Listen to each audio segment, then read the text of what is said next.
Ava tangent before we close out the podcast. Look, I like he also tried to make Gendo like more sympathetic. It's like, just, I don't know. Gendo's definitely wrong. Gano, no. I love my wife. I love my wife.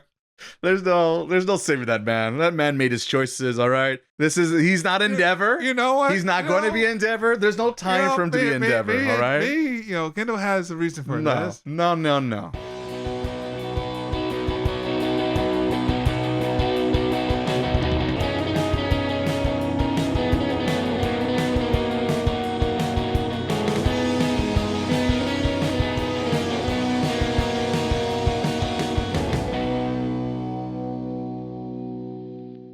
What's up, people? Welcome to our little traveling podcast shack we call Otaku, where we serve up the hottest takes in anime and video games.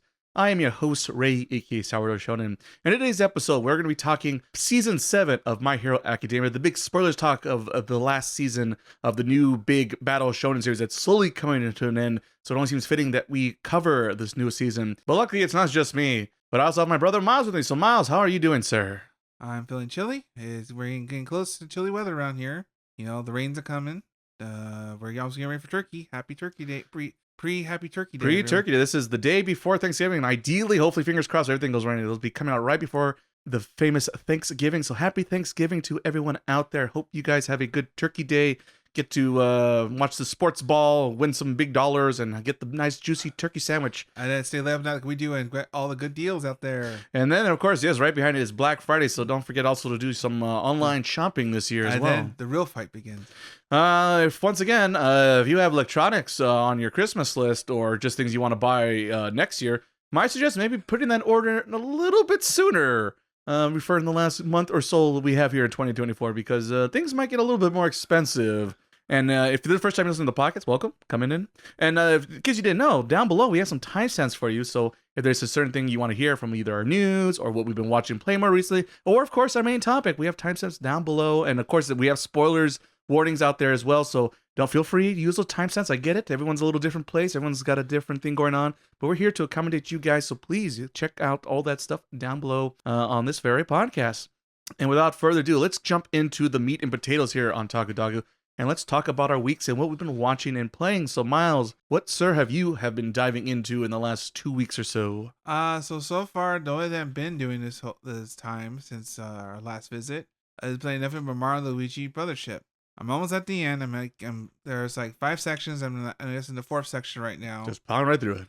The only issue is that we get to the part of the budget or the development budget when it's we ran out of money here. Let's reuse some assets. Ooh. So, it's a lot of, oh, here's his enemy, but this enemy's different because he's purple. He basically has a red tin. Ooh, what a spooky. That's why he knows he's super and evil, more eviler than before.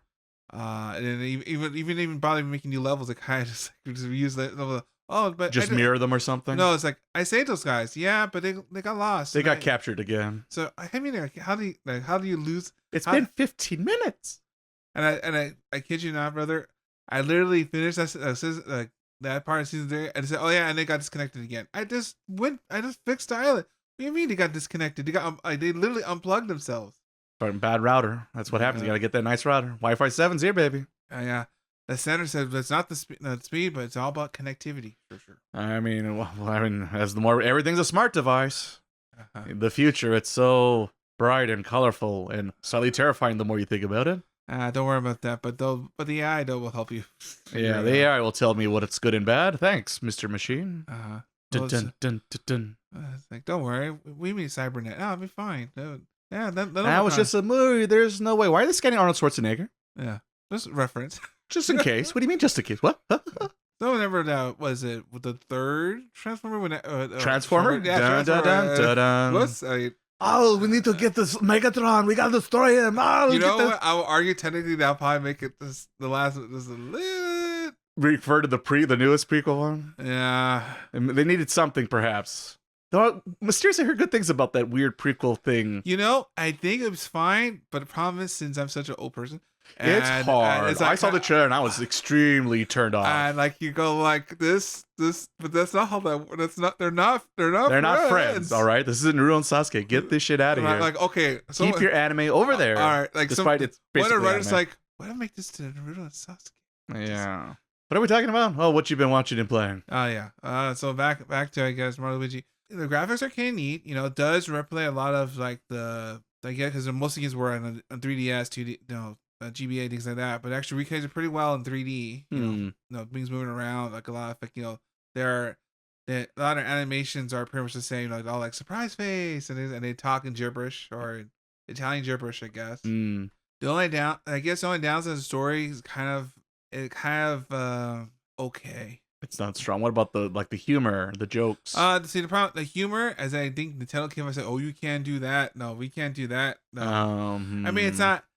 Obviously, Mario Luigi humor is different. Like Super Mario Thousand Year Door. Humor, well, there's that's the most extreme. That I don't know how like to this day how that. But even like the first Mario Luigi and the third one, which is I think everyone's two favorite of the franchise. Yeah, I would say they're sharp writing. I wouldn't say like it's obviously like spooky or scary or like more.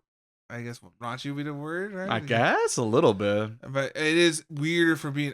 Well, Mario's been like this, and like was skewing more to like this weird. So it's a little, but not as much. Yeah, it's very toned down. Like there's some bits here and there, but pretty safe. But like here's a rope. This is the end, and that's as far as you're gonna. The wild cowboy days of the GameCube or N64 are no longer, eh?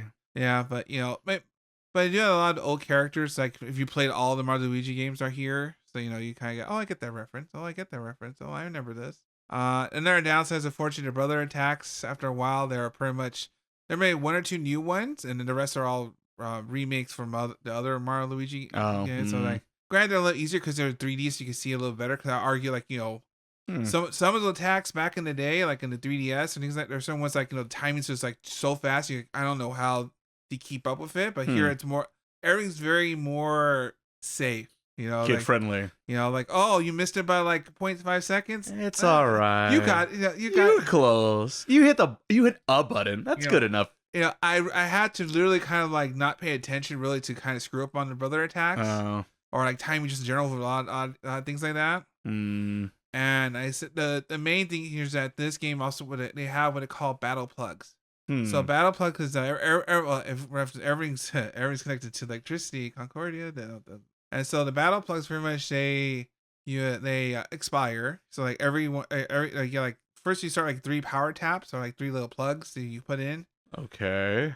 But they expire after like a certain like so like for example if I want like additional like jump attack or something like that, that's a battle plug. You plug into it and you get for 5 turns and you gotta let it recharge. Is this like badges or is this different? Yeah, kind of like badges, but like the interesting of this one is you could as throughout the game you can put more plugs in and then you get more power taps, and then you could do weird combinations in which like if you add like this plug and that plug, you put them together, you make a combo, or you expand more the text now spread this on but the thing is they do expire, so like yeah, that's the thing is I was confused because it sounds like, oh cool, but wait, what do you mean they expire? That's like my skill in my RPG and it's expires? Yeah, because each plug has like a certain amount of uses, and after uses, then you gotta let it recharge. Oh, I see. And then like I said, say for example, there's one in which like your brother attacks get 20% increase, but use double the brother points.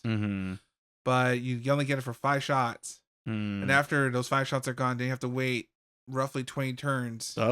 For that plug to recharge. Oh, so it remembers like throughout every encounter, not just like the single battle, and it restarts from 0. Yeah, it keeps the count going. And then I guess where I'm at now there are plugs you can put in to kind of like either give like extra life to those plugs or to like make your plugs recharge faster. But like for a good half of the game, you're kind of like, well, you have to be very strategic what plugs when you put to in, use the good stuff, because it's not permanent, I guess. Right.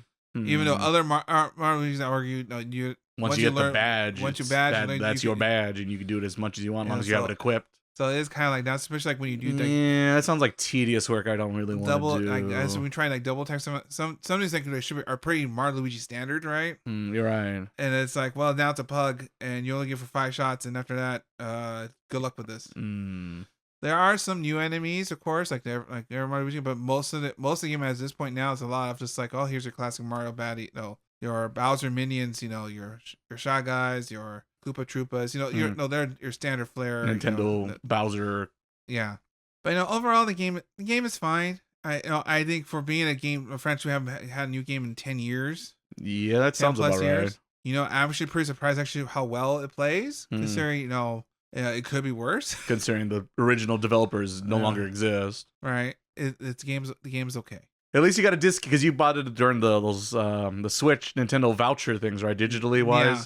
Well, I got it along with Zelda, which is our sneak peek. That's out next episode. Yes, that's coming down the tubes. Fingers crossed. But yes, Echoes of Wisdom is coming. Spoiler cast on its way. And well, like a lot. Actually, surprisingly enough, unlike the Zelda game, this actually runs, I'll argue, a little smoother. Okay, well that's good at least. It's not because Zelda, like you mentioned before, like you mentioned, that thing chugged, it chugs, and it's just when's Switch 2? Yeah, it is going to be 8 years old. The Nintendo Switch. I'm sorry, they confirmed, I should say, that the Switch 2 does backwards compatible. Yeah, which I'm pretty sure. So even I confirmed months ago that was going to be the case. So me and Frank could play Hyrule Warriors, Age of Calamity with a decent frame rate. Yes. Wow, that would be nice. There's a lot of games that would benefit from a little bit more CPU, GPU power. Maybe Link's Awakening.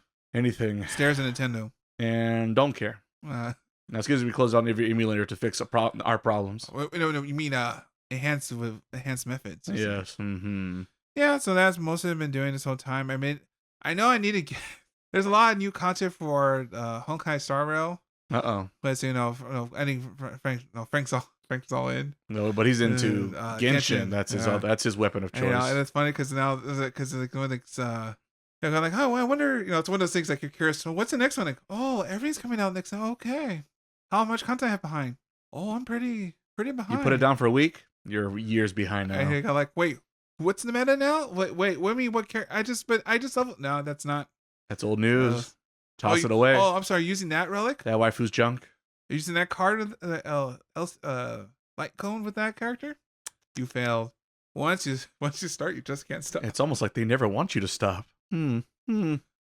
What are you telling me? Ray, perhaps maybe they like to keep my money and so they keep going. Have you seen the new content? Have you seen the new waifus and husbandos? No, they didn't show that. No, just a side for a hot second. The next thing you're going to Greece, pretty much the Greece planet. The Straggles there?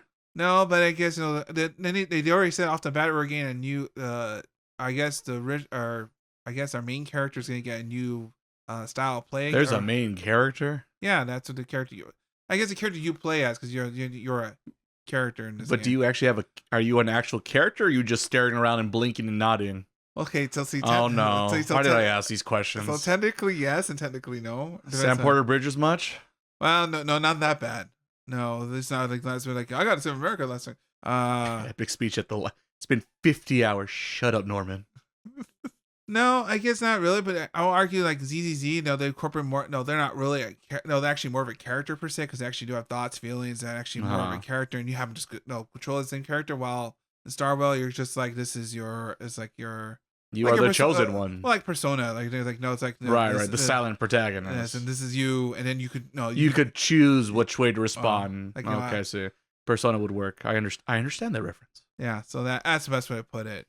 But that's more of RPG. The other one argues more against it's more action oriented. Yeah, so there's that. But we don't have time for that. Let's move on to your week. Alrighty then. Let's talk about the biggest thing that happened last weekend.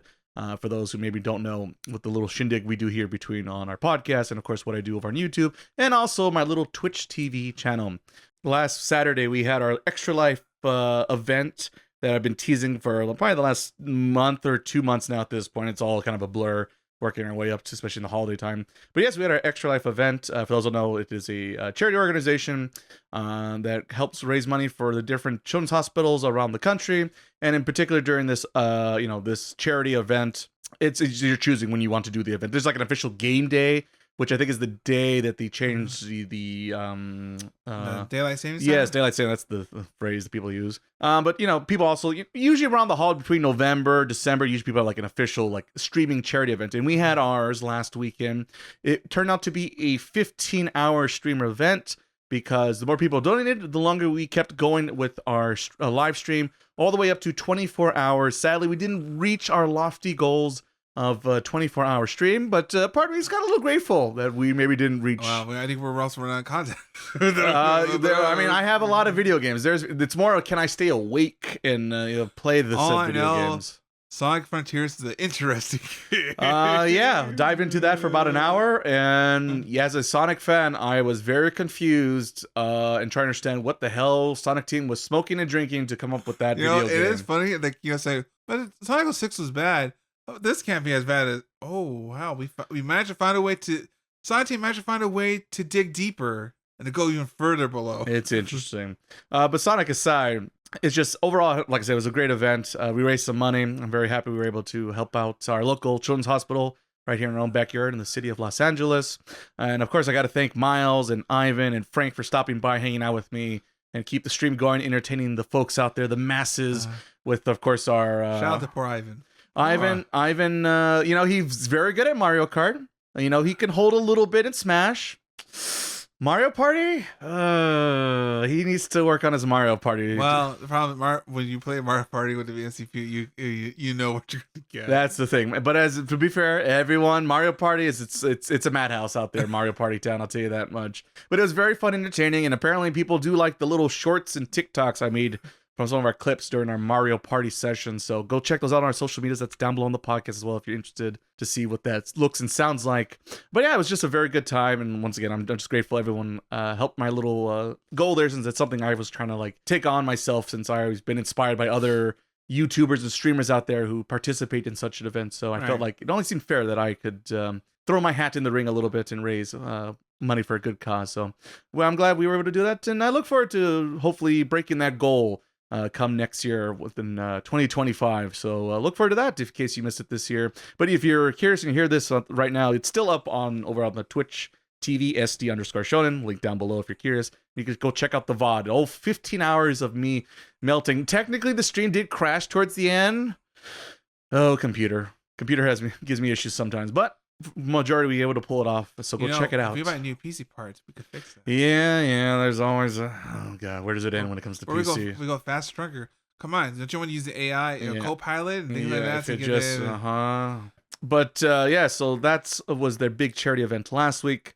The things I've been watching and or playing. The video game of my choosing the last week or so is an old favorite of mine, apparently. And I've gone back to my multiplayer addiction of choice. You too have entered the salt mines. Yeah, a little bit. And yeah, I picked up Black Ops 6 over on the Xbox, thanks to the Ultimate Gamer Pass, whatever it's called these days. Hi, welcome to the Addiction Club. Yeah. Hello. Thankfully, apparently, thanks to Microsoft's big buyout of Activision last year, or early this year, question mark, how long the courts held that in. Speak about something that to be thankful for. Yes.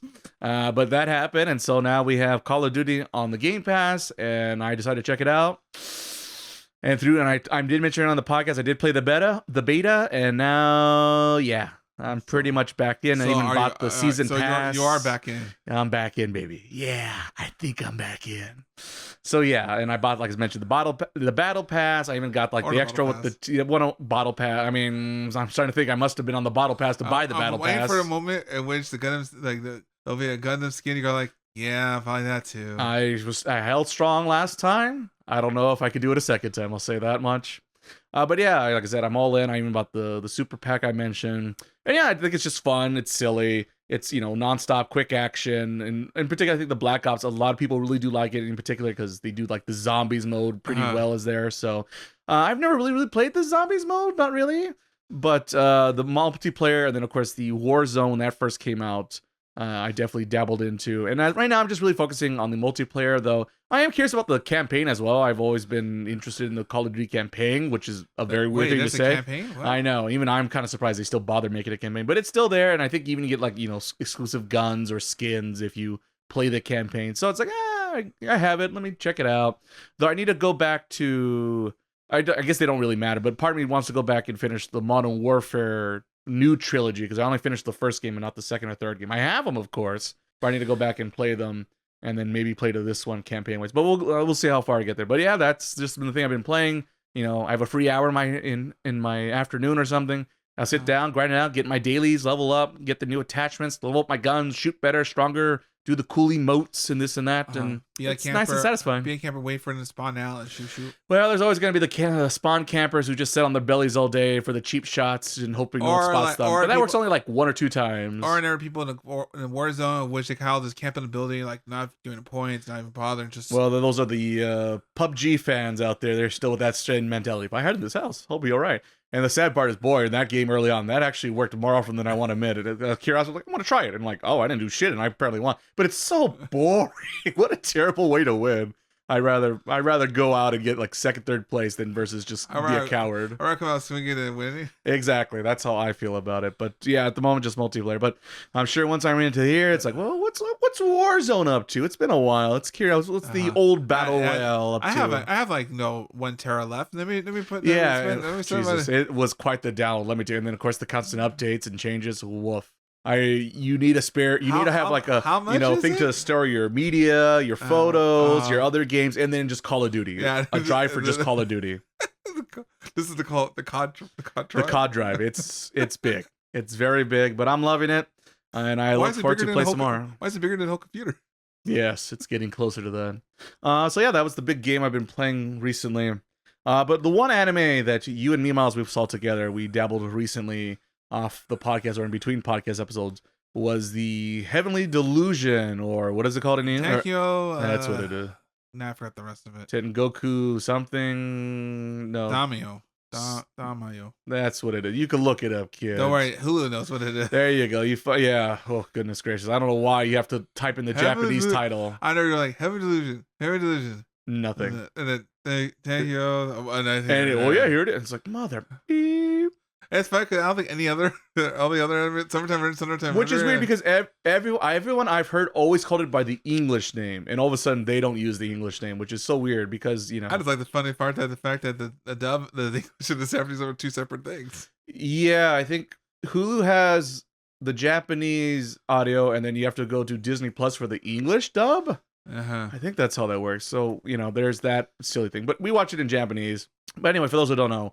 In this series, I heard a lot of hype about it. Came out, I think, 2 years ago now, maybe, or last year, one or the other. And it's a post-apocalyptic setting, but it's not like totally a shit show as a lot of zombie stories or something like that implies, because there's like a lot of settlements. It does take place in like Japan, but like it's rural areas of Tokyo and used to be cities, but obviously a lot of it's abandoned. But there's still a lot of scavengers out there, and some are a little bit friendlier, some are not as friendly. And our 2 main leads, a boy and a gal, are teaming up to search for a place called Heaven. They don't know what it is. They're just asking everyone, hey, have you ever heard of Heaven? We're looking for Heaven. And also there is these 2 people in a photograph that's a bit of a mystery of like, have you all seen these people? We're looking for these people. And so yeah, there's these 2 people running around, abandoned rural, now everything's rural Japan. And on their way they find sometimes monsters. Yes. And then there's also what I think they call man-eaters. Hiro. Yes, and they are some unknown mystery monster out there that is killing humanity. Are they the reason why they like the end of the world happened? Are they just like an after effect of the end of the world? I don't know. Shrug. It's a lot of mystery. So you're trying to figure out what is Heaven, who are these people, why are these 2 even trying to look for these people, and of course, how did the world come to an end, kind of in its way, or at least the society and government have really took a big L on this one so far. So yeah, it's interesting. It's a good mystery. There's a whole other subplot line about like this like futuristic setting about, it seems like humans are trying to breed like the perfect human. A very, mad scientist, a little bit like Promised Neverland vibes, if you're familiar with that show. And you feel like there's got to be some twist like Promised Neverland, because everything's a little too perfect and spark and span, and you got to figure like these adults must be doing something. And a little bit Darn the Franxx, a little bit here. Darn the Franxx would also be a good reference there. So it's a lot of mysterious, just like Darn the Franxx and even the Promised Neverland, of what's happening here and what's the connection between this plot point and this plot line, and how they're going to intertwine with each other, right? And so it's just a big old mystery, and I actually liked it a lot. I won't get into spoilers just yet on the podcast, but yeah, I enjoyed it. The only thing I could really say negatively about it is just like after I think 13 episodes, you learn very little, and it's a little like frustrating because I want answers, damn it. And you're like, great, see you next season, and next season is win. And that's the other problem. So not only am I left, on a cliffhanger, there's also not even a promise of season 2 is around the corner. So it's like, oh, great. I guess go read the manga / light novel, whatever the original source material is. I'm not too sure.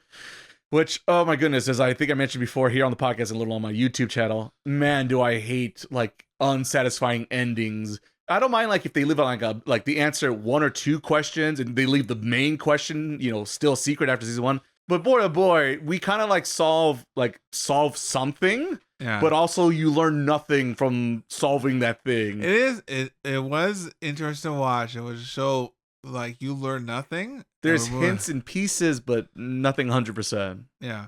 So yeah, but if you like a good mystery and a tease, I think it's a show worth checking out. The animation, the production, the mystery, the writing, all hold up very well. Production IG still has a little bit in them. But that opening, people love that opening. It's okay. It's cool. Visually, it's cool. But I'm a little bit of a kind of generic shonen jump action guy opening, and it's just like, So that's the downside. So if you're a person like me who's like, I want to see, and when I start something, I want to finish something.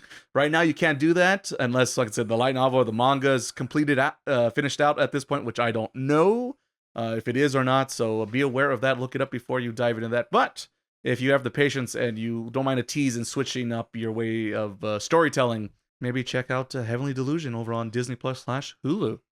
And yeah, that's pretty much the rest of my week because, of course, we have our main topic of My Hero Academia Season 7. And so that was the other little bit of free time I had between the charity events and our last podcast. And, of course, my last YouTube video, which was almost an hour long. So I've been swimming in it a little bit there, brother. But finally... You're free. Now it's just the holiday season, the most calmest time of the year. You're just like Aaron at the end of the time. Am I free now? Can I be free if I just beat all this?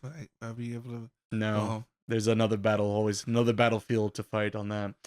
But let's move on here, Miles. Do you still want to do a little bit of news, Miles? We got a chance to do a little bit of news here for once on the podcast. We'll talk about one slight interesting note of the week. We actually do it like the 5 times we do news in this episode. Yeah, I remember I listened to the old episode of the podcast. I'm like, we used to do news. That's cute. We haven't done news in months, if not. But I'll argue this kind of warrants a little bit. It's an interesting news, so take it away, Miles. What do we got? So the interesting right now is that Sony, media conglomerate, PlayStation maker, trying to own everything in sight. It made a letter of intent. It's not a letter of intent. A letter of intent to buy Kadokawa, which pretty much owns a lot of things. They have a lot of different medias out there. For it's like $2 billion, some ridiculous amount of money. And I think people kind of skim by going, oh, that's okay. That's always trying to go. Right. Pretty much right. What if Microsoft, right? Kind of because Microsoft got the whole deal with Activision and stuff like that. But it's like, I don't think you guys I think you know what it could kind of owns a lot of things. And what do they own, Miles, for those who don't know? They own video games. They own FromSoft. Dark Souls, Bloodborne, Elden Ring, future Game Awards winner, DLC, Shadow of Erdtree. There you go. Totally not gonna. We're not bending the rules for that game at all. Definitely, we just announced it at the same time we announced the nominations. Just saying. Okay, Jeff. They also Anime Studios. They own Aniplex. Oh no. That's Sony already owns Aniplex. Or do they? But they own a lot of things, like light novels, manga. A lot. They have a lot. It's like they literally have anime in video games. Spike Chon Software, the makers of Danganronpa, developers.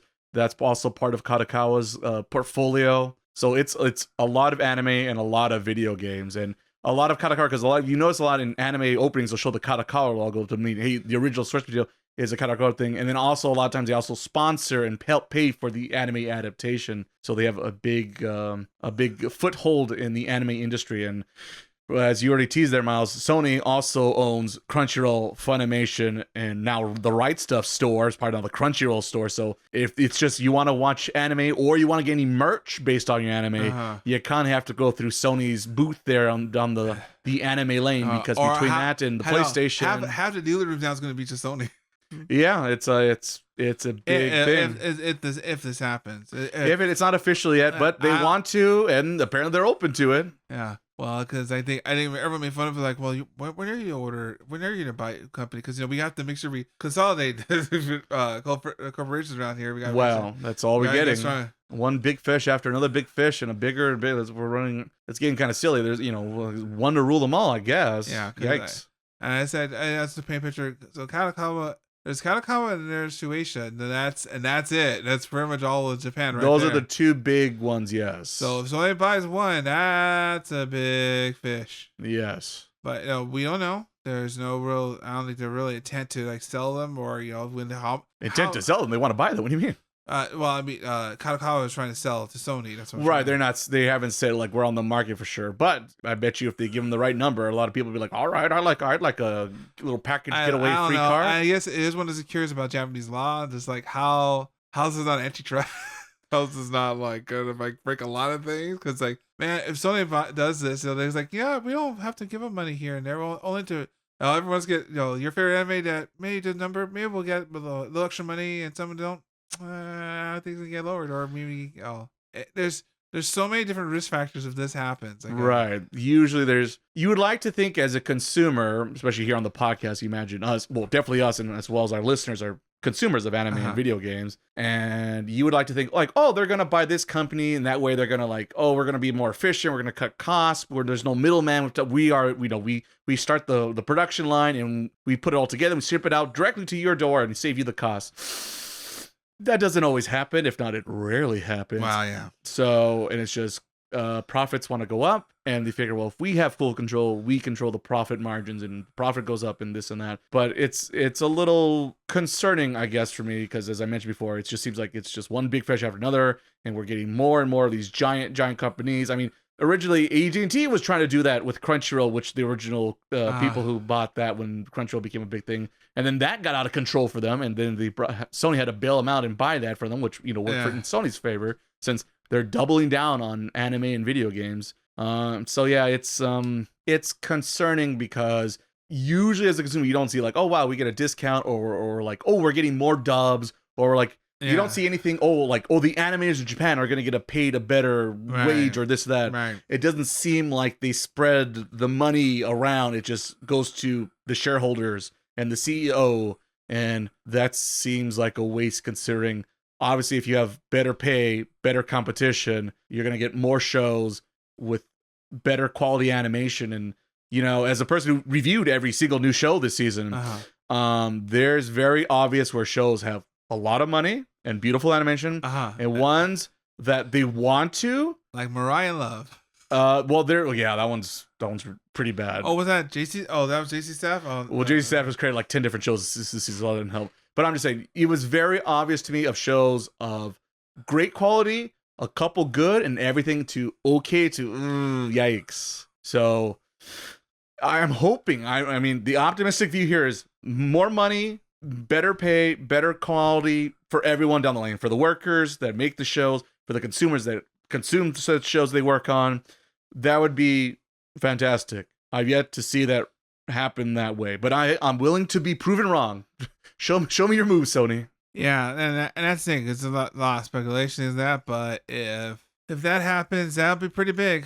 It'll be, I would argue, probably bigger than the whole Activision nonsense. So we'll see. Hopefully it'll be good. Nothing's official yet, but if it does go through, and I don't see why it wouldn't go through, because I've yet to hear of a big merger not happening in recent history. Because certain people will make sure some deals get done. Well, there's next year is going to be interesting when it comes to the world of finance and a lot of other things going on in the world.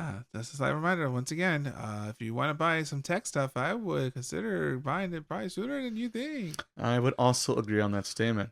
Let's see. Is that it for the news there, Miles?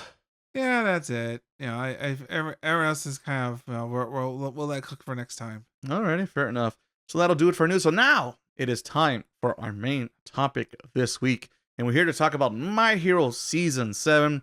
And we will begin to spoiler talk, but we're going to open up with a little bit non-spoiler stuff. So those who hasn't finished it just yet, but want to hear a little non-spoiler talk, we're going to bring you with that. And then we're going to let you know we're going to jump to spoilers. And once again, that's why we have those timestamps down below so you can jump around to where you are comfortable with. And then come back when you're ready and join us with our spoiler talk. So Miles, why don't you do us a favor? Why don't you kick off Season 7? Where did we Remember when we start off in season 7 here, Miles, on the podcast? Well, I'll miss what I was saying. Listen to our preview for that because we're not gonna go through that right now. Well, it was a lot. I'll say the first 2 episodes were not good at all. Is the very quick way to summarize that. But if you listen to that podcast, is that you want to see a Ray melt live on front of a podcast? Go check out that episode. Yeah. Pretty much, basically, the world is pretty much we're now in the final stages of the, I guess, hero and villain apocalypse. Pretty much. That's where we're at. Doomsday, I guess. We have man literally breaking all the rules over here. Essentially, which one? This is, on and off the field. Uh-huh. The focus this season is a lot of all the background characters. A lot of characters we don't see, we got a lot of callbacks, a lot of cameos. I'm like, oh, I remember that happened, or oh yeah, I guess that did happen. So I guess that makes sense. But I heard it happen to that guy. Oh, there they are. A lot a lot of this a lot of final moments we're wrapping this up. Oh, this is the final arc. Oh. But is it overall? I think it's a better season that minus the 2 episodes that give people credit for. And I think there is hope, even though you kind of know that's probably not going to end as well. I kind of agree on that feeling. I guess for me, my early impressions and thoughts. Once again, you can hear the whole conversation. The quick version is I was very, very turned off by the first 2 episodes of the podcast. Oh. I mean, there you go. That's your opinion too, brother. That's true. Let me think about that. Maybe just my opinion. But anyway, I meant My Hero. The first 2 episodes of My Hero season 7 was really terrible and seemed really stupid and nonsense, and was just the author going, "Ooh, I'm fudged up and I need to go back and fix everything. So I don't know, sacrifice pawn, go." Yeah, don't worry. What is that? America? Yeah, and that's the problem. It's just like, and once again, maybe I'm a little biased being an American stooge myself, let's say. But I'm just like, America goes quietly into the night. That sure doesn't sound like the United States of America. I know. We lost. Here, Japan. Here's the keys. All right, you take over. It's all up to your. I guess we're going home now. Let me head in shame. I guess that's it. It's not like I spend billions, if not trillions, of dollars in military fear and military aid and support. Send the fighter jets back. Send the fighter jets back, or the stealth bombers. Send them back. We're done. We lost. All right, we'll just pack our home back. So yeah, it's a little silly from an international perspective, but like I said, I'm a little biased perhaps. Overcoming that really, really, really, really terrible start. Surprisingly, season 7 kind of got me a little excited again, which between the first 2 episodes of this season and also even like the previous season was a little, lukewarm. I feel like, I guess, and obviously because we're building up for the big climax of the big showdown with all these characters and villains, right? You would hope you get excited again, right? But I was kind of surprised because, like I said, I was nervous from last season. Also, I've heard bad things from other people on the podcast, little other people on the internet out there. I've heard a little bit, but I try my best to stay away from all that. Yeah. I just want to form my own opinion, just dive into it, hopeful as you can be. Hopeful and cold and no expectations, right? Wow, we believe that in Superpower was amazing. Yeah, right. And the sad part is, I want to say I'm looking forward to the next season, but in reality, I'm pretty sure it's gonna suck because without getting into too many details, the main bad guy of Shiroraki is what is it? Shiroraki, yes. Never been interesting and continues to be not interesting. Right. And I'll get into spoilers a little bit about that if that's your first time. Someone made fun of the author, chose to make him the bad guy. He's like, oh yeah, I'll show you. He pulled off the costume change in last season. This one, he is yet to even come close to pulling off, and I don't think he's going to make it. The time is ticking, and I'm looking at my watch, and I'm going, he's not going to make it. So that's the thing. Maybe we'll see. Season 8 hasn't come out yet. It is coming out, I think, next year. They officially did say so. The final conclusion of the anime is happening. The manga just wrapped up recently over in Japan. But I stayed away from the manga. I'm an anime-only person on this particular title. That's what heroes do. Yeah, exactly. Only a villain would read the manga before. But My Hero surprisingly did not think he was going to have a 180, but I guess he was playing some Tony Hawk and put on some Superman in the headphones and did some 6 flips and turns arounds and got me a little excited. Every moment you hear it, da, da. Just got to find those VHS tapes now. But yeah, we've come this far, and I think the author has done more things right than wrong. So even if the main fight with Deku and Shiraki is a shit show, I think this series is going to live up to be the next big shonen battle series to beat. which I know a lot of people don't think that way right now, because a Right. lot of people like are riding the Demon Slayer train or the JJK train, whatever your Or favorite. Black Clover Train. Yeah, there might be one or two left on that one. Yeah. Okay, has few. I'm sorry, there's few fasters here. I'm sorry. My bad. Yeah, but all those shows, the anime and the like JJK's already Jujutsu Kaisen's dead. It's over.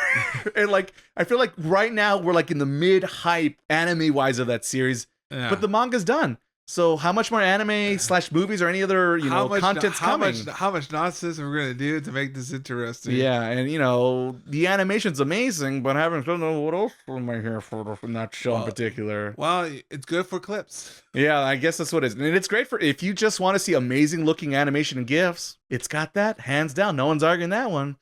But I want a little bit more sophistication in my shonen battle series. Like story? And I feel like we're getting that. Like story? Yeah, story, character growth, and, mind games a little bit. Going a lot of like, oh wow, I forgot about that. Remember that guy? He is over here. And you get that in season 7. So honestly, if you've been a little skeptical about My Hero, I feel like you could come and finish season 7 and just make your own headcanon at the ending. It's probably going to be better. Yeah, just skip the first 2 episodes. Yeah, skip the last. Yeah, just skip them because they're just it's not good. Your imagination might make a lot better than actually it is. And honestly, it would help if they played those 2 episodes at the end of the last season, because I thought the way they tease it as is going to be a big overarching story plot and arc, and it's nothing. It's just a quick gobbledygook to explain. Oh, remember the thing I started? I lied and throw it away. He pulled a Togashi and quickly rewrote it real quick. Yes, because that after you like go like, well, we're the god of making delaying changes and making Togashi's here.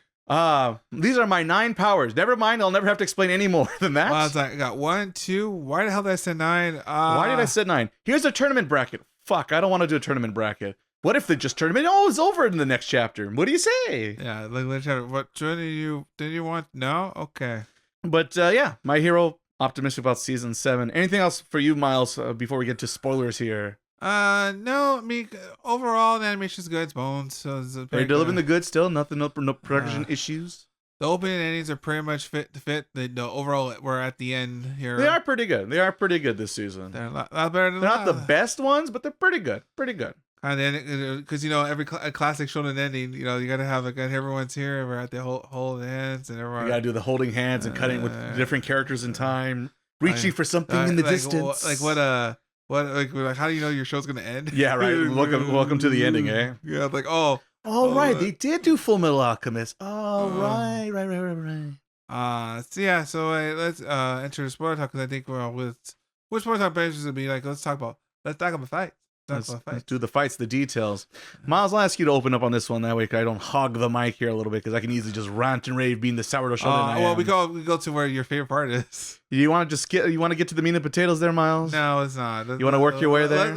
Let's not go there, because I know pretty much after that, then you're done. So let's slowly build you. Gotta save my shot for. I only got 1 shot on me. After that, I need to tucker down. Yeah, you gotta be like All Might. You gotta keep wait from him, then use your ability. There you go. So let's see. How do we kick this off? Let's start with let's say a slight battle, a slight little like downplay here. Between I guess what was it?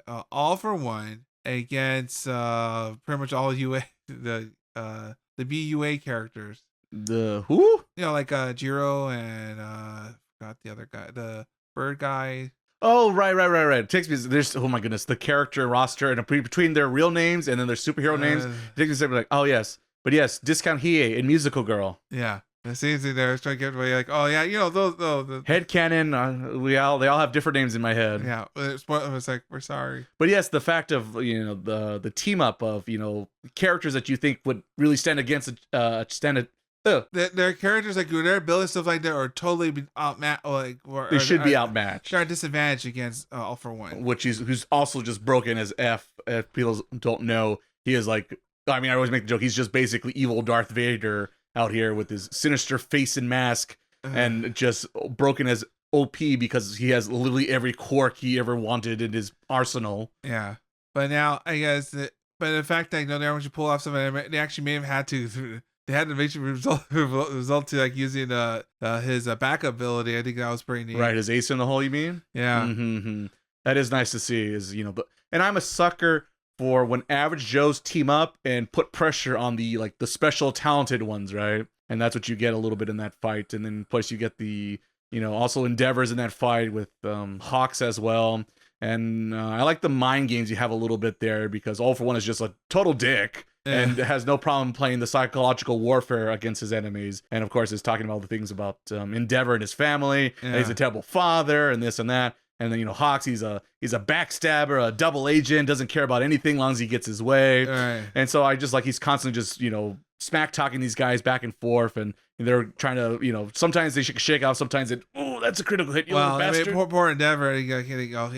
Overall, we actually finally get to see him more vulnerable and more kind of he knows he screwed up. Right. Yes. And and then that's the unique part because most of the time, well, we get forward to that arc. Mm-hmm.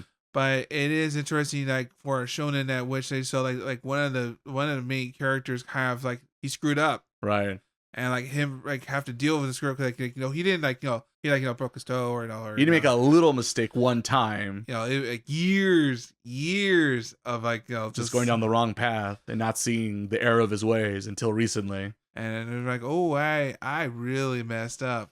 And him oh, how do I fix this? And can I fix this? Should I fix this? And you see that in his character. You see it even more so the last season or two, but really here, especially when we get to the later part in the fight, I'm probably talking about in a little bit. Yeah, we'll get back to Endeavor. We'll get there. But yeah, I thought it does a good job of he plays up to be a villain, lives up to the name, and to see him do his ace in the hole, which I guess we'll talk about on a little bit also as well probably.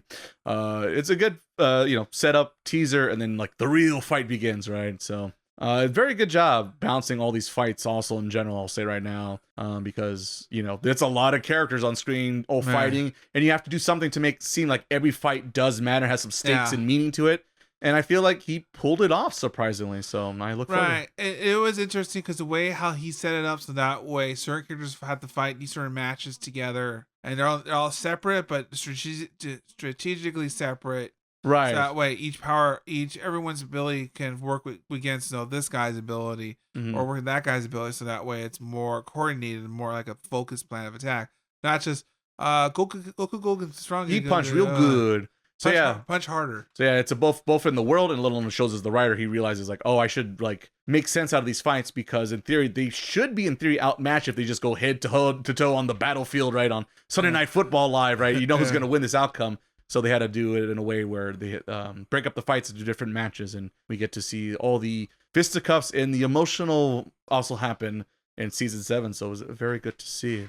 What next do you want to jump to there, Miles? Anything else? I guess I'm trying to debate. Would the Himiko arc be more suited, or should we go back to Endeavor? Let's go to the Himiko. Let's switch things up. Let's go for the. Let's not so much use our fisticuffs and violence and blades and blood. Doing what Ray always wanted. Why don't we just talk it out? What? Why don't we just have some down-to-earth girl talk and discuss our feelings and emotions? And of course, manage the violence and the whole everyone getting slammed here and Rocket pretty much losing half their blood. But hey, so we're talking. But the feels. So yeah, that is the interesting about that particular fight, because as you see in the series is the Himiko.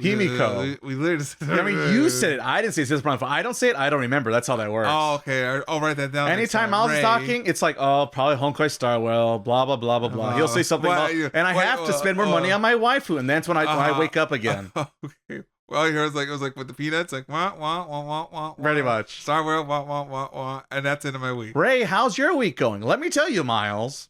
That's how it works in my head. I like it. These folks, he's nice. He doesn't stab me after the camera. He does it during the podcast. I tell him, hey, I'm going to stab you. And he goes, what? Stab. But see, I told him. So it only seems fair, right? It only seems fair.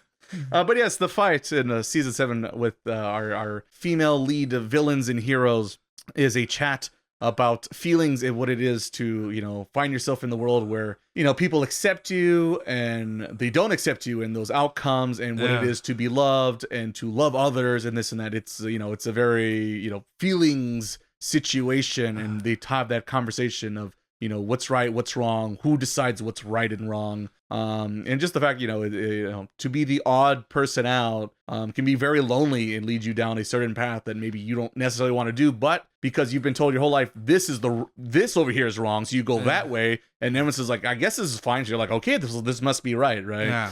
And so I do like that aspect a lot about it. And a little on the conversation part you get into it, there's still some action going on. You got the swarm of Deadpool knockoffs running around being a CG nightmare to watch, but you gotta have some fodder to kill time for drama purposes. So we got that accomplished there. So Naruto fans rejoice. Yeah. But the overall, the fight isn't down to fisticuffs, but it's about, chatting about each other and trying to understand each other, which is something I always talk about. I wish they do sometimes more in anime series in general, and you actually got it for once over here. So it was very refreshing to see. How Naruto of them? A little bit. I guess kind of like an equivalent kind of way, kind of like Naruto versus Gaara fight, right? Yeah. Because a lot of that's action, but when they both kind of gave out their, they exhausted, they give out all their energy, and it really becomes a more of an emotional fight with the two of them because they have such a similar background, but this one little thing is what separates them to go down this path and go down that path, right? Yeah. And that's the thing is I like the idea of understanding people, trying to see like, what if I was in their shoes, right? And they have that understanding of each other, which is sadly something I think we're lacking. But what about the fight though? What about the fight? Everyone's always about me, but I feel like there's no understanding about, well, what if I was them and I was in their shoes in their situation? Apparently no one's seen Pokemon the first movie, apparently. Yes, exactly. It's gotta, the classic with Ash and Stone. What? You got better, don't worry, it's fine, you shake it off.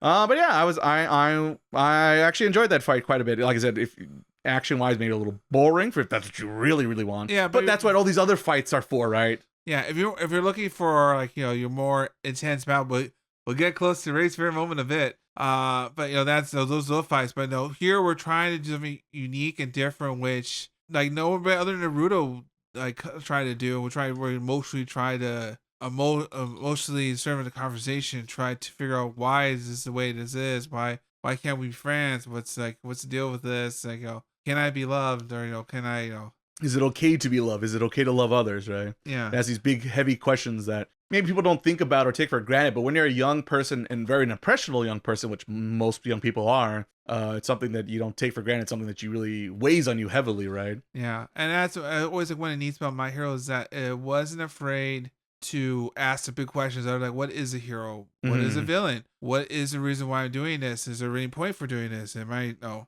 There are a lot of more emotional beats than you would think for being a typical shonen manga, like punch, fight.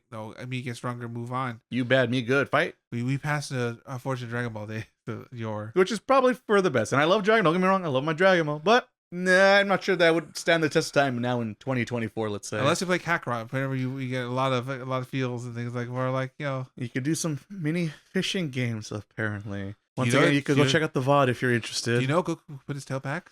We did not know either. Why do you bring this up, Miles? Yeah, so back to My Hero. So now that was a good emotional fight. I guess that's emotional fight. And of course, the other emotional fight. I was gonna say, well, I might as well lead us to the other emotional fight. It's a blend of both feels and punches. A family affair. Yes, definitely a big family drama up in that one. Which we finally get a resolution to the whole Todoroki family, and it's kind of really messed up, kind of the way of life. Yep. And it turns out like we learned from last season that the younger brother is still alive. The older brother. No, the older brother. Todoroki's the youngest. Mm-hmm. Right, he's been alive this whole time. He has some thoughts. He doesn't like Endeavor. Yeah, and he has good reason to. But that was a good point. That is a good point. Yeah, he's also not wrong, but maybe took things a little the way they're supposed to. But we do finally get conclusions to that, and it's pretty good. It's what we wanted. It's what conclusion we all kind of waited for. Kind of like this is the emotional payback. Yeah, revenge. Yeah. From the villain's perspective, the older brother, I forget his name. The blue. Toya? Yeah, that sounds right. Toya, yeah, you got it. Thanks, Miles. That's why we bring you along on the podcast. You remember the little things. Poor Dev was like PD. I call Fireman number 3. PTSD over here. And that's the thing is, for Endeavor, as you mentioned before there, that, he feels a lot of guilt and weight because he realized like all the things he's been doing, the way he's treated his family, his kids, his wife is really fucked up and wrong.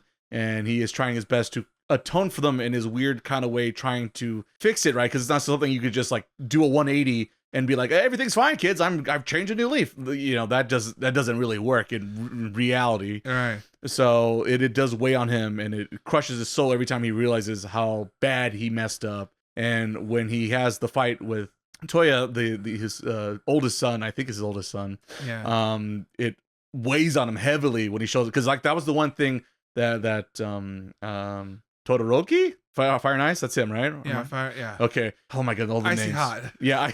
Yes, Icy Hot. Yeah, Shaq's favorite hero. Yeah, think of Bakugo every time, like Icy Hot. Yeah, see that. There you go. Yeah, See, yeah. that's Bakugo's got the right strategy. If you give him all your own headcanon nicknames, you say it out loud, you'll remember them. But yes, and that's why Todoroki didn't want his old man to fight him, because he knew it would crush him, right? Yeah. But sadly, it didn't work in his favor, and he ended up showing up on the battlefield to fight Endeavor, and you see him, he just loses the will to fight and do anything, and is just waiting for his like punishment, his atonement coming his way, right? Yeah. And he feels like, I'm ready for it, like I deserve it, just give it to me. But of course, the plot thickens when Todoroki shows up at the last second, but also his other parts of his family, including his wife, you know, Todoroki's mom, and of course his other children, which he's kind of like cast aside as rejects in his mind for a long time, until recently he realized like, oh, these are my kids. I should like maybe love them. Maybe that would be a good thing to do. They support, love and support. Oh, that's what I'm supposed to do. Not just find and raise one to be my super champion, because I'm a psychopath sometimes. I gotta be number one. I gotta be number one, whatever it takes to be number one. And that's what I like, that struggle we see in previous seasons, and obviously here we get the climax, the conclusion of that, because it's that feelings of like, oh, he's here, I'm ready for my punishment, but then all of a sudden, months to them, because it wasn't planned for the wife and the kids to show up, right? And when that happens, it becomes like this big tragic plea moment, right? Because you know his son, the older brother's ready to blow up and take out like a nuclear bomb, take out everyone on the battlefield, right? But his hatred is towards Endeavor and Todoroki, right? But he has no really hatred for his mom or his other siblings, who were kind of cast aside, right? Yeah. Because originally he was still supposed to be the chosen one, right? Right. And so it's this like big emotional moment, because Endeavor's like pleading, like, please don't do it, son. Take me instead. Don't take anyone else out. And this and that. And him himself is like, my mom's here. Like, mom, my sister, no, I don't. You know, but he's like a ticking time, like he can't go back, right? Yeah. And so it's this big emotional appeal. And of course, Todoroki's flying across the field. Thanks to Gemini, Sonic the Hedgehog, aka I think like what Sonic fans rejoice. They go like, I could go fast. He bought a copy of Sonic Frontiers. I can tell you that much. I don't know if he liked it or not, but he bought a copy of Sonic Frontiers. Never kids. If you freeze your legs, you could go really fast. Exactly. So he's zooming on by, and it's this big old drama moment of like, is he gonna get there in time? Is he gonna get there in time? Because everything's a ticking time bomb, and everyone's trying the best to slow down the timer, and Endeavor's trying to send all to the height of the sky to try to, you know, take the blast away to the atmosphere, you know, very Dragon Ball Z like in this and that shonen battles nonsense. Vegeta fans or yes, and that's why when you shoot Final Flash, you gotta do it at the right angle, off the planet. But yeah, the big moment, and of course Todoroki shows up to save the day just in the nick of time, and it's supposedly no one dies just yet, but I don't know what's going to happen. We haven't seen the exact conclusion, but it looks like that particular fighting physicality of the fight is over. Obviously there's a lot of emotional battle scars to, I don't know, even if you can even come back from any of that nonsense. But it is a big question mark. We're one giant family. Yeah. And I was saying, there's this like very like heartwarming and sad feeling of a lot of emotions, right? Because this is like at least a decade of just drama building up. Because, you know, you see a little bit,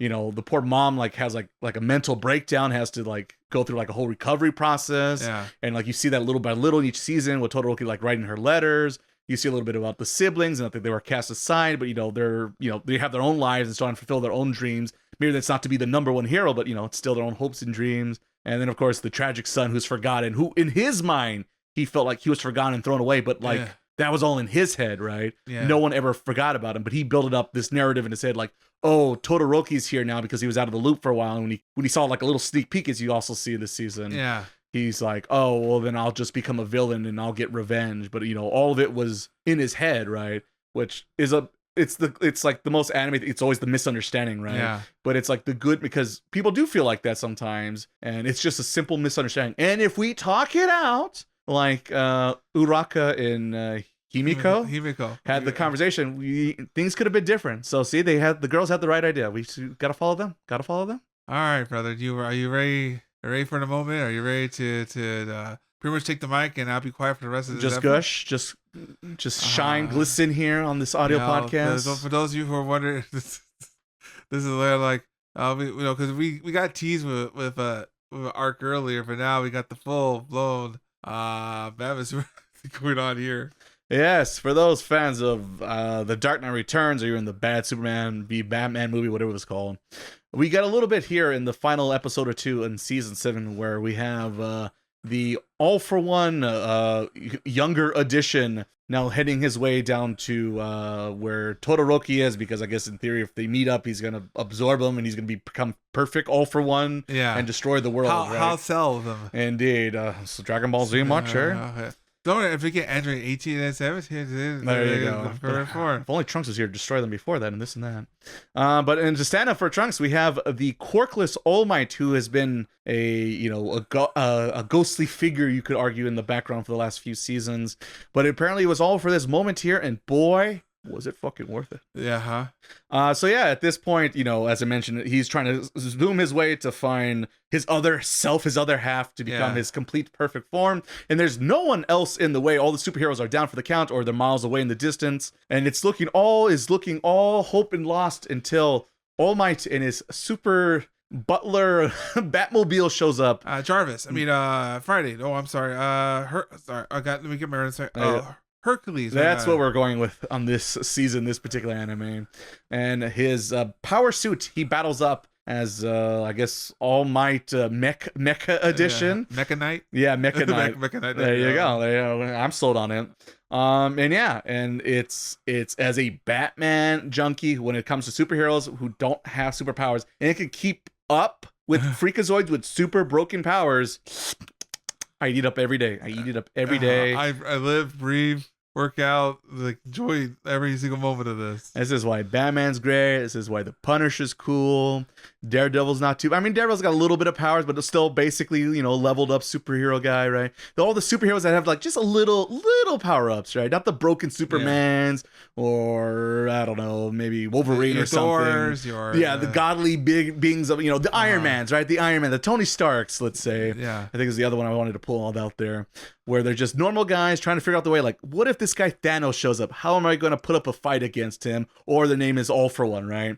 And you get that here because in the suit, he's all meched out and transformed, ready to fight. And the cool thing about it, it's already cool because it's just Batman reference after Batman reference, but also it's in his combat against All for One. He has basically a different aspects of his students from Class A. So you see a little bit of Deku's shooting style with his legs, and then you have the speed from Gemini, which we talked about earlier, and stuff like that. So it's kind of cute and fitting that the teacher that once inspired the students has now turned around, and now the students have inspired him to make this version of himself as a new superhero. So it's just a lot of feels right there alone in that concept. So yeah, that's already a great concept, period. But just the details when they're actually fighting and duking out, when All Might is a quirkless guy, and this guy is broken as F, and he's now at his super peak. He's just trickling with power. Should one punch his man away and then go home and then call it a day and become victorious, right?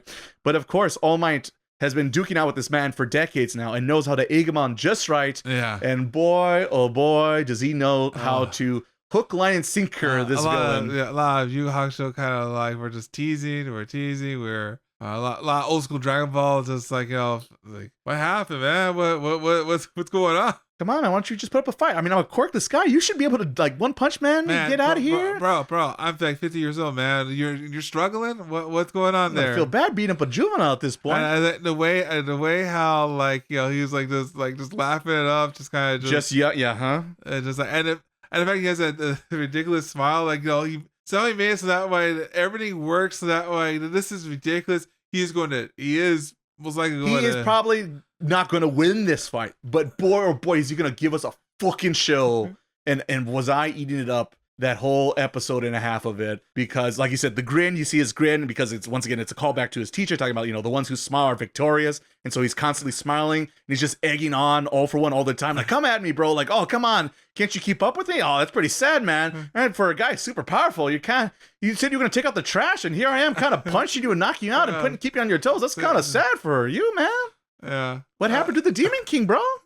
So the best part when he used like the acid and he stuck into it and he's like, oh man, I guess you don't like that one. Like, oh, that looks like that was a critical hit, bro. Oh, yikes! And like, it's very playful and almost like kind of like as you know, people famous with like or familiar with the YouTube, like, you know, Dragon Ball Z abridges and all the like, you know, the inside jokes. It becomes a little bit more like that and nostalgic also for us old school Dragon Ball Z fans, because of course the voice actor who does All Might in the English dub is the same guy who voices Vegeta and Piccolo in the Dragon Ball Z and other Dragon Ball properties. And so it just seems fitting to hear that voice and do that taunting that we've heard him before and all these other characters, right? So it's just so nostalgic and just it feels so right as an old school shonen battle nerd. And like I say, because like like at this point now, All For One. Well, I guess All For One at this point he had to reserve his last resort, in which, you know, pretty much he. Oh yeah, I guess we might not mention that. Yeah, he pretty much has to revert. He gets reverse time. Yeah, he borrows Ares' part. Right.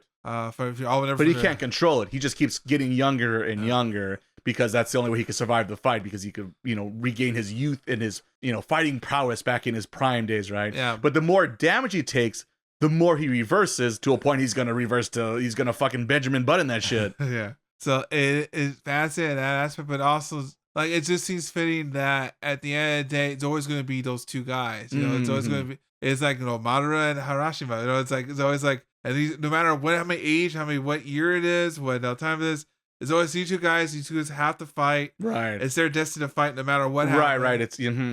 I was gonna say like a destined fight to always happen. Yeah, it's just like, and it's like the callbacks, like, you know, what My Hero is, how, you know, I think like you mentioned, like, you know, it's just like, you know, we're back to like, you know, a guy like, not having any ability to manage to, you know, it's about surviving and beating the pants off this guy for at least keeping on his toes, right? And now we're just yucking it up, just, you know, laughing, like literally laughing, just laughing and smiling like a crazy man, right? Yeah, laugh, especially in the end when you see him all. And he's all wrecked and hurt and in pain. He's got like broken ribs and half his, you know, everything in his inside body is in pain. But thanks to the suit, it's keeping it up. And he's just like yucking away just to keep egging him on, because he doesn't want him to go chase the other people, right? He wants him to waste his time with him because he's hoping that Deku could somehow win that fight, and, you know, because they don't make sure once again they don't meet each other, right? Yeah. That's the whole goal. So it's just that mindset. And as you tease there, brother, is the fact of it goes back to the very beginning of the show when Deku was a quirkless loser, but because that, he also made him a hero, right? There was because there's the question you asked him: do you have to be? Can a quirkless person be a hero, right? Yeah. And even All Might at the time answers like, no, I don't think you actually can. But it seems impossible. And yes, here we are, all these seasons down the line, we're fitting that he has now become the quirkless person. Now he has to put up the fight and become a hero, right? Yeah. And once again, it's, you know, inspiration from this way, from student to teacher, now student to teachers, teacher to student, is vice versa. That I just once again, I'm eating up all day long, and oh, it's very satisfying, and I'm very happy we get to have these different fights with different meanings and purpose, and there's just a lot more thought behind them versus, hey, he punched real good, real fast, and it's just like, okay, but what and or why? like the moon lady, the moon lady. And then here comes, you know, that's what I'm saying. By that time, it's just like, okay, the fight between Naruto and Sasuke, okay, fine, we've been waiting here, and then this and that, the philosophy differences, even Sasuke's a petty, stupid child, but there's some emotional time built to believe it. Here is a random moon lady at the last few seconds, which I'm like, who is this moon lady? Like, I was the moon lady. No one cared, lady. Well, it's like I was me the whole time. Yeah, that's it. Like I said, when we got to that part of Naruto, it's just like I checked out, right? But because we built up since day one in My Hero and worked our way up to all these fights and these different situations and the different fights between philosophies of right and wrong and what's heroic and what's villainous, right? So it's all payoff to me at the end. Once again, the final fight, or Deku and whatever his name is. Oof. Well, but see, I think like you mentioned, and I will mention again right now, you know, because we're talking about it right now. Mm-hmm. You know, but at the end of the day, that doesn't matter. And that's true. And because I think everyone's too busy focusing on the fights and how that fight's purpose is going to be shit. But you know, My Hero does a lot more than that. It does like, especially this season alone, because you know, we have, you know, we do delve a little bit here, we delve a little bit there. We're talking about bigger issues outside of what the villains and heroes fighting, you know, their last strategy. There's more things going on than the actual fight, because obviously some fights, you know that's they're kind of one-sided fights. We all know. Right.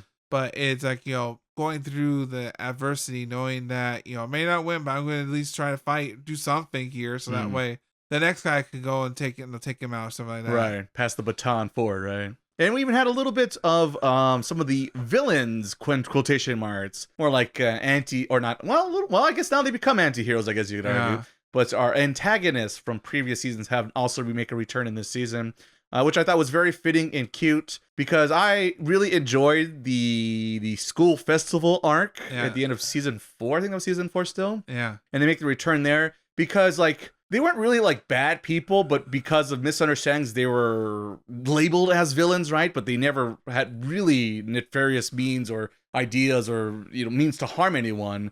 It just sadly it didn't work in their favor, and so they kind of got this bad rap, if you say. Yeah. But they actually get their time to shine again, and you even get to see Sniper Wolf again, so that was very cool. Probably honestly a way more interesting villain than Lady Nagant, you mean? Yes, more interesting. And that's like the sad part is, once again, the creator of My Hero, I keep forgetting the poor manga's name. Hoshikawa? That sounds right. But he is capable of writing complex and unique villains. But for whatever reason, he keeps doubling down on problem is discount whatever. Problem is, I feel like someone like it's like Deku's costume. Oh, this looks stupid. You're not gonna get this work. No one's gonna buy this. This is stupid. You think it's stupid, huh? Yeah, and then he doubles down and somehow. Like, what if I made like? And they spend like nights. He got the costume. He got nights. I'm still waiting on that villain. Still waiting. They got night. He got like he said like days and nights. Like they're like, oh yeah, I'll show them, man. They're gonna laugh and this is gonna be a #1 figure into this year. I'm gonna make these fools buy all this merch. The stupid picture and design and everything. For that hot second, kind of worked. Too bad that arc. The costume part, yes. Yeah, the arc is small. But the problem is it's already over by the time it starts, so that was like a bit of a like, oh, okay, I guess never mind. But yeah, that as you mentioned before, and we both mentioned, is the final fight is going to be meh, probably, to be honest. But it's bones. It's going to be beautiful. So I the animation it'll be, at least it's just as good as the most modern day battle shonen, at least. Yeah. But so that aspect will be good. But as you already hinted at, Miles, is even if that's a big old F-, however you want to grade that in your book. Everything else, I think this is the new big battle shonen manga and anime to beat, because it promises, we're going to start here and we're going to work our way up to here. And it feels like there's a little, but don't get me wrong, there's a little bumps nothing's perfect, but a majority of his thoughts and themes, he started here, developed them, fully fleshed them out, and created them, and give us a nice, rich, and colorful world full of characters and emotions and feelings and vibes and their own, philosophies and feels and what they feel is right and wrong. And that's something I have not seen in the more current shonen battle series in a long time. All I know, the funny part is at the end of the day, One Piece is still trucking on. Well, Oda's doing his. That's the thing. Oda's like, we talk about Comic-Con. Once that ends, the Luffy ship is still here. It's still sailing. He's trucking along, and it's fine. I need to go back to One Piece. I left myself off on. Or you have time because every stuff. The anime took a pause, so now it's my time to catch up. Shout out to Shoei for winning the MVP of the year. But when the Dodgers won, like this, like they literally stopped all One Piece. Never, they say, "Oh, this." No one's gonna watch it because World Series is happening. Everyone sees Mr. Otani. They say that's how powerful is the show. Like he's not a whole country. Japan has become like a Dodger Nation #2 out there. Yeah, because there's us over here in LA, and then there's Japan. Little LA. All of Japan. No matter they got Little Tokyo. They're Little LA. Yeah, Little LA. We give it this moniker. Like, what is this? But yeah, I think that's the most of the spoilers from season 7 that I wanted to talk about. And it looks like sadly this might be the end for All Might, but we'll see. And that's I love the callback with what was his name? Night Owl, the time traveler guy who sees the future, and he has that thing like, you're gonna die a horrible death if you keep going down this ride, right? So it's curiosity if we're gonna see that or not, because we also saw in season 4 that what he sees isn't guaranteed, because he saw Deku losing the fight, but as we all know, that didn't happen. So it is a curiosity. It's might have a little something more in it, but he's up against the ropes. He's up against the ropes at the end of this season. All I know is that when Deku went inside, I guess in this Soul Palace, whatever to call it. Oh yes, and you're like, he's like, I see all my fighting now. I'm like, that's not good. I'm like, this. When if all my skills because materializes in it, okay, that's it. I'm done. That's not good. That's not good. I see Naruto. That's not good. And the fact that we had a teaser, like when Orochimaru got injured, right? When Goku, when Deku went fully like nuts, or like that. Oh yes, the emotional reaction. How Naruto of him too, pretty much. But imagine like, ooh, I don't know how, like, right. If that happens, That's more than enough motivation for Deku to go all in if he isn't already. RP to Shiraki, man. He's dead. He's done. Hopefully, as the kids say, he's cooked. Yeah, I hope he will be done because I have been done with him since fucking season 2. Wow, like I said, but like I mentioned, like every time there's like Deku's costume there, and there's him afterwards.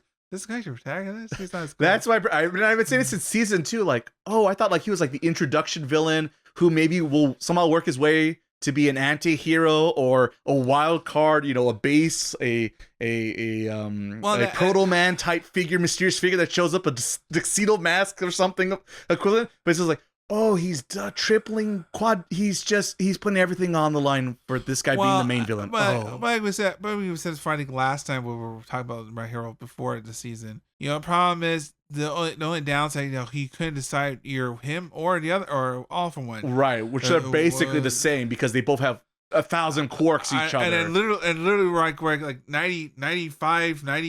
98% almost like merged into the two. Right. But there's still enough separations that way. Like, it's just like, the writer's like, I don't know which one to pick. And he's just like, I don't know what to pick. And he's hoping like maybe the readers or the editors will tell him, who should I kill? Shit, no one's telling me. I guess they're both still alive. What do I do? Yeah, well, because obviously I feel that there are moments like, well, this got this aspect. Like, like you said, he's trying to tease the reader survey.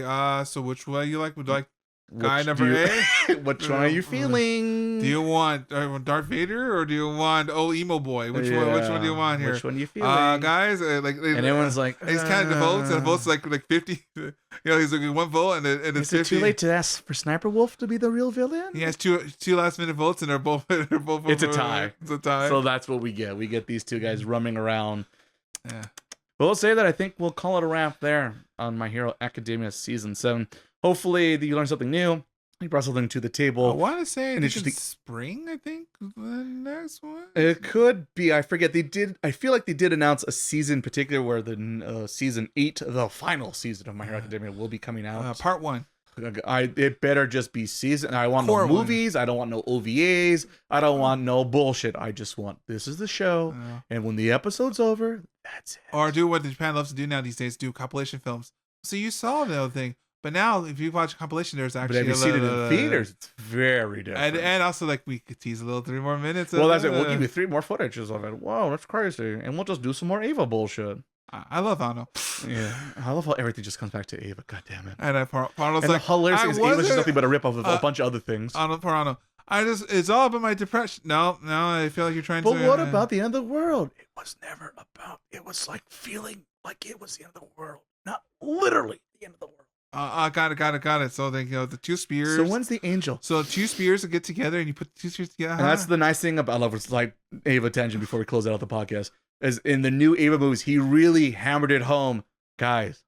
It's not about the end of the world or the monsters or these beings. And almost stopping your father. And and the fact of like literally, it's like a set piece, right? Everything, all the things we see, it's like it's just a show.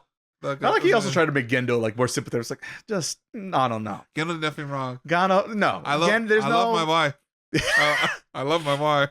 There's no saving that man. That man made his choices. All right. He's not Endeavor. You know what? He's not going to be Endeavor. There's no time for him to be Endeavor. All right. Gendo has a reason for it. No. I'm sorry, but no. The Humanity Instrumental Project. There's some reason to it. It's all. Let's give it a try and see if you like it. Then afterwards we'll talk about it. No, Gendo. No, that's a bad Gendo. Bad Gendo. Just a nice laugh. Just.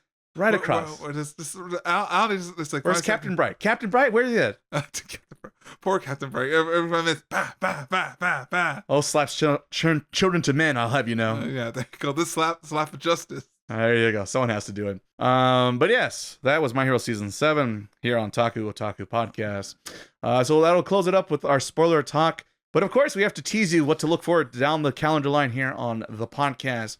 So next lined up, ideally in our docket, if everything goes the way we have planned currently, our next episode will be coming out in 2 weeks from now, which will be talking about The Legend of Zelda Echoes of Wisdom, the hottest new game in the Legend of Zelda franchise. We did a early impressions podcast. If you haven't heard that, go check that out over wherever you find your favorite podcast. You can find it over there. All right, taco.com. Or that will also work. Go to the website down below. Links all down below to your favorite podcast outlet. We have wherever you can find podcasts. I almost guarantee it. We're there.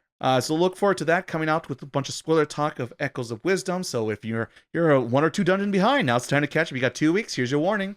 Catch up in time for that episode and enjoy all the spoilers.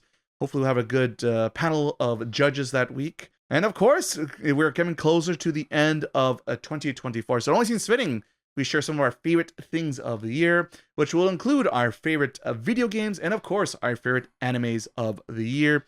And technically, the way we did it last year, and I feel like I'm still pretty strong about it this way to do it again, is technically they don't have to be games or anime productions that came out in 2024. They just simply have to be shows or games that we finally dived into the first time, and they can make it in our nominations for our top 5 favorite things of the year. So look forward to that coming down the pipeline during the holiday season. Don't worry, we'll be right here. I know a lot of people go on break during the holiday season, but we'll be there right with you folks. So no matter what you're doing, your Christmas shopping, you're running around getting that last minute gift. I've been there before. Oof, I feel bad for you, but we'll be there to help you along the way, keep you entertained, talking about some of your favorite video games and animes happening right now. And of course, the classics from the past will also make that when we just talked about Ava, so it's never over. It's never over here on this podcast. Worry. We're on this past forever. We'll be known as the 90s Anime Podcast. As long as you have me on the host, oh yeah.